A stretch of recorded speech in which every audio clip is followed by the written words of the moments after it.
Hi, my name is Brian, and this is my husband, Alfonso. My name is Alfonso.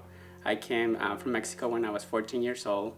I've been living in the Bay Area for 21 years. We met 10 years ago on Halloween night at the big party in the Castro in San Francisco. I think it was in 2008 when California started offering marriage to same-sex couples that we went to an immigration attorney to see if it would be okay for us to get married or not. And she said that it would probably not be a good idea. Even though Alfonso and his family had started their immigration process a long time ago, that somehow through the method by which he was petitioned for, he was sort of left behind and wasn't able to get his green card right away. And she basically told me there's nothing that we could do because a gay U.S. citizen isn't allowed to petition for their same-sex spouse. So there's a huge roadblock there because of DoMA. We looked at all other options, and it turned out that there sort of were no other options available to us.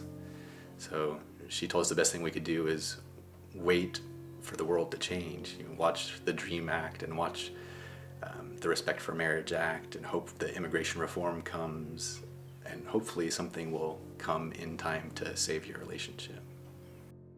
And it really changed our outlook and conversations on life and things like, will we be adopting or not adopting, or will we be buying a house or not buying a house? Because it's when you have the fear of your husband being taken away from you, it's hard to commit to long-term life goals like that. When my mom brought me over when I was 14 years old, she brought me here because she wanted to better myself, to have a better life. And then now here I am in a situation where I'm committed to my husband, Brian, and then I can do the same thing for myself to give my children the same life that my parents wanted for me when I was a kid.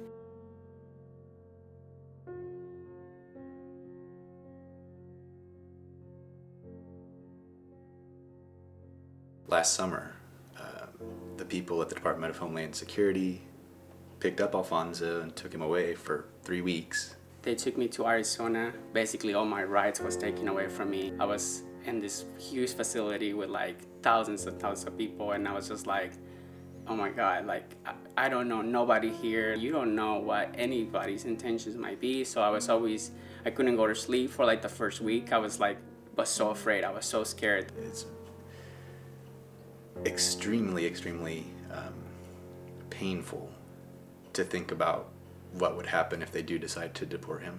I don't even know where to start or where to begin. I'm like, if I go there, like, who am I going to stay with? I'm like, who am I going to call like family? I mean, like, technically all my family's been here all my life. When I finally got him back, we decided that we had to fight now. And we couldn't flee, so now was the time to fight. It was one of the hardest things that I ever went through, and it still is. I mean, like, I haven't really talked about this. What's so hard about like letting two humans love each other? I'm like, I don't think I'm committing a crime by loving my husband. This is the person that I want to be for the rest of my life. And it's like the government decided to take me away from him. I don't even know what to do. It's been so hard. So hard, and I know that there's a lot of people out there who are still in the same situation as me. That we're helpless. We're helpless because the government doesn't recognize our marriage. It's time for them to put a stop to it and then let us live our life how we wanted to.